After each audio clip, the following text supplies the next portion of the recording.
In the name of Allah, the most gracious, the most merciful, I bear witness there is no God but God, and God is the only one who has the right to be worshipped. I also bear witness that Prophet Moses, Prophet Jesus, and Prophet Muhammad, peace and blessings be upon them, are the messengers of God.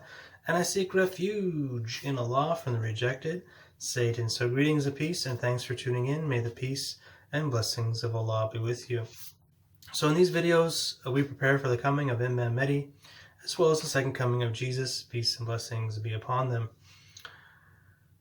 In these videos, we like to focus on beneficial knowledge that is of benefit, and in this video we're going to be focusing on the law of free will.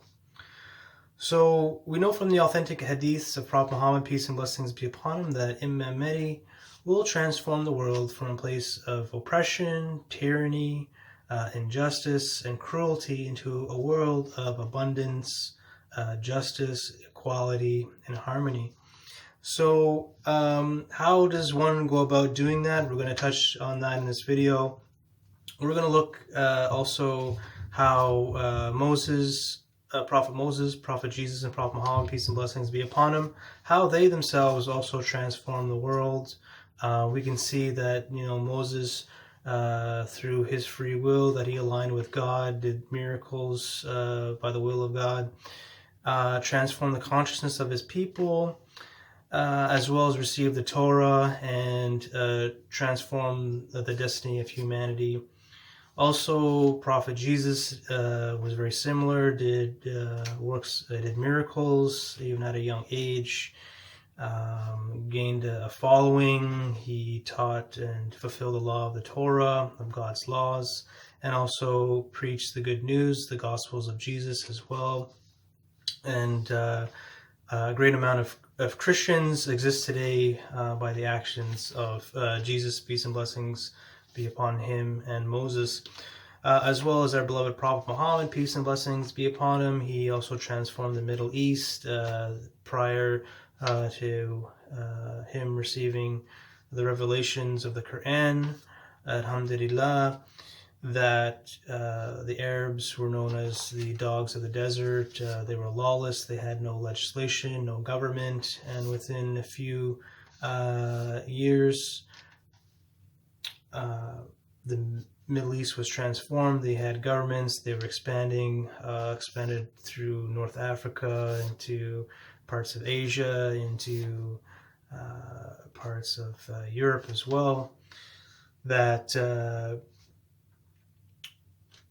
by the actions, the free will of Prophet Muhammad, peace and blessings be upon him, choosing and aligning with the unique creator of all that exists, his compassion for creation, his honesty and truthfulness, that Allah bestowed the knowledge of the Quran, giving the laws and commandments of the Most High God, and giving them legislation, and helping not governing their own civilization, but other civilizations like in North Africa and Europe and other places in Asia. And to this day, these are the commandments of the Most High. Judaism, Christianity, and Islam are all in the same course of faith. We all believe in the one and only God, and it's just a continuation of the same faith.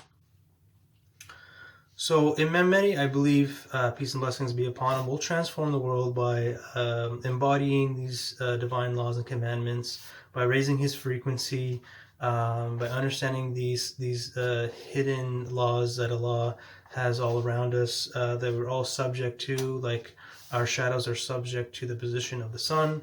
So we are subject to all these divine laws, like the law of cause and effect, law of free will, law of conservation, laws of trade, laws of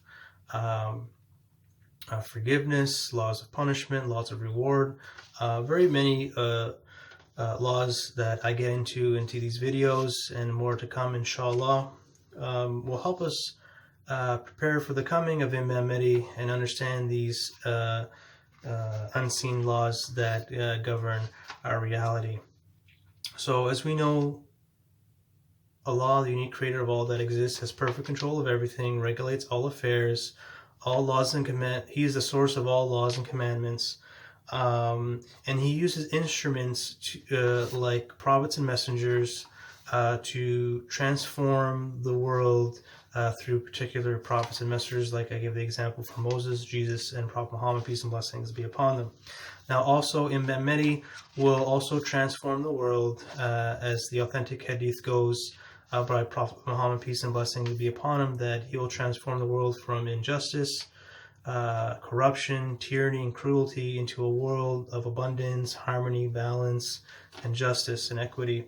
So, and like I said, he's going to do this by embodying these divine and laws, commandments that Allah has revealed through the authentic scriptures, like the Quran, the authentic Gospels of Jesus, and the authentic scriptures within the Torah, as well as other authentic scriptures that Allah has revealed to other prophets and messengers. And will help raise the vibration of the earth, as well as the inhabitants of the earth. I believe all of creation, all of the universe will be lifted up. Also, it will also increase the light of God, the presence of God within creation, so people will feel more the presence of the unique creator of all that exists.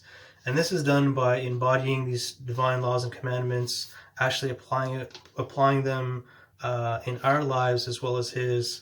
And Allah will use Imam Mahdi as an instrument to transform the world and guide humanity out of the darkness and into light, and free humanity from the bondage of usury, debt, slavery, going back to gold and silver, abolishing interest, giving charity to the needy people, having a universal basic income for all, that people will be so well taken care of that nobody will be fined to give charity to. People will come to Imam Mahdi and ask, give me, and Imam Mahdi will fill their garments with gold and silver, and that will be the financial abundance of that time. Also, there's going to be abundance of greenery. We'll transform the desert into a lush green area. So there'll be a lot of abundance in his time, not only just in wealth, but in knowledge as well, in the areas that obviously he will rule. So we have lots of things to look forward to in the coming of Imam Mahdi, as well as the second coming of Jesus, peace and blessings be upon him. Jesus will also be instrumental, as Allah will use Jesus, peace and blessings be upon him, as an instrument to affect change in the world, to increase the knowledge, to further expand God's knowledge, and also transform the world as well into a greater paradise, into the future world. And he will descend from a white minaret in the eastern part of Damascus, as the authentic hadiths of Prophet Muhammad, peace and blessings be upon him, say in the authentic hadiths. So free will. So there's lots of falsehoods out there, that we have the free will to speak the truth or lie and be a hypocrite, or be honest and righteous. So that is of our choice. So there's lots of falsehoods out on the internet. Obviously, there's lots of truth and honest people and good information out there. But there's lots of people taking credit for, I believe, what's going on as Allah is transforming the world step by step into from oppression into justice. And a lot of people want to take credit for that. People want to jump on the bandwagon and say, "Oh, it's me." It is people say from the spiritual and New Age community, saying that it is the collective that's doing this. Others, like false groups like QAnon, saying that it is their group that is going to transform the world into a great awakening. Aspects of different governments, certain religious sects, also that have claimants of either their prophets or their own Imam Mahdi, that are claiming that they're doing it. So there's only one individual that will be instrumental in transforming the world. Obviously, we all will play our part in this, but Just like Allah, unique creator of all that exists, used Jesus, Moses, and Prophet Muhammad, peace and blessings be upon him, in their times to be instrumental by their free will to completely transform the world into a better world. So it just will be on a greater scale with Imam Mahdi, as well as the second coming of Jesus, peace and blessings be upon them. So very important concepts to understand about free will. And now we're going to get into the laws of free will. So I've got a list of Quran verses here to help us understand free will on a greater level. So the law of free will: there is no compulsion of any sort in religion. There is no compulsion of any sort in religion, as the right way does stand obviously distinguished from the way of error. Now, he that shall reject the transgressor and accepts Allah, let such know that he has laid hold of a support firm and strong, which knows no breaking. Allah is all-hearing and all-knowing. Allah did not enforce his will on the disbelievers. If Allah had enforced his will, they would not have associated partners with him. And if we have not made you a guardian over them, nor are you a disposer of their affairs. If Allah had enforced his will, he would have surely guided you all. Say, then with Allah is the conclusive argument. Had he enforced his will, he would have surely guided you all. If Allah had enforced his will, he would have surely made you all one nation. Had Allah enforced his will, he would have surely made you all one nation, following one and the same faith. But he leaves in error him who wishes to remain so, and guides him who wishes to be guided. And you shall surely be called upon to account for your deeds and conduct. Satan has no authority over the human beings. And Iblis, Satan, found that he judged regarding them correctly, that he would be successful in leading the progeny of Adam astray, accepting only a party of true believers, so all the rest of the people followed him. Though he, Iblis, has no authority over them, for it is by their own wrong beliefs and evil deeds that mankind brings about their spiritual ruin.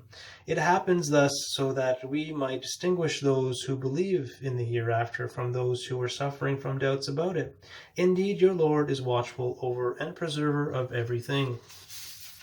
Allah admits him to his mercy who wishes so, and if Allah had wanted to enforce his will, he would have made all these people one nation of believers. But he admits him to the mercy who wishes so, and the wrongdoers, they will have neither a patron nor a friend in the hereafter. Allah entirely bestows grace and bounty upon whomsoever strives for it. You will be so treated lest the people of the scriptures should think that they, the Muslims, have no control over the attainment of the grace and bounty of Allah, and so that they should know that the grace and bounty is entirely in the hands of Allah. He bestows it upon such as wishes to be granted and strives for it. And Allah is the Lord of immense grace and bounty.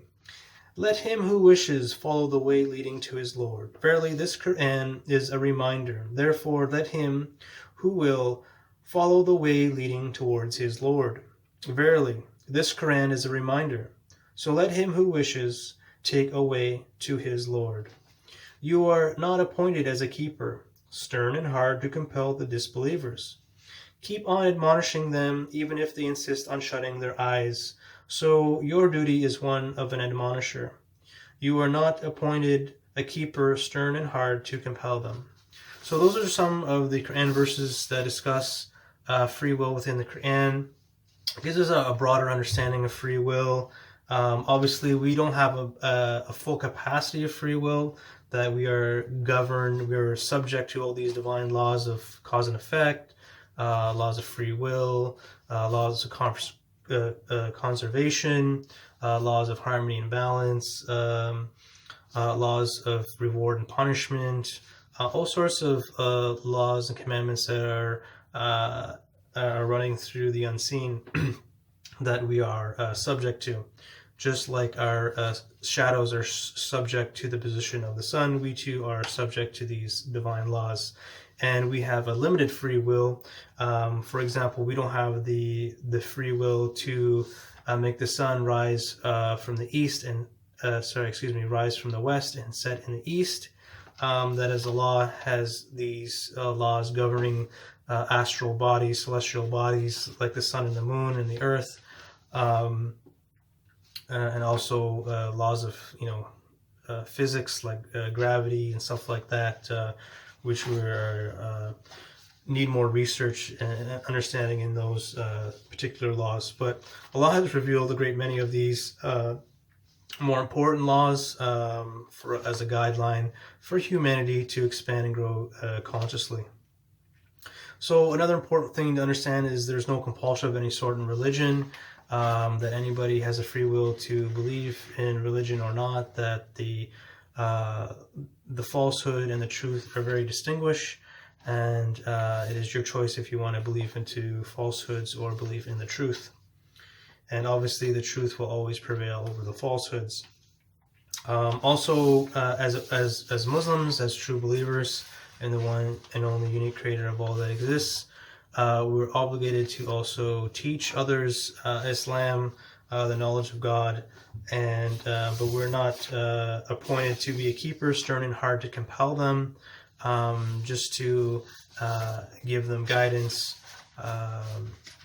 and spread the message of Islam, the knowledge of God, far and wide. So these are some of these Quran verses. They'll be in the description box below for your reading pleasure.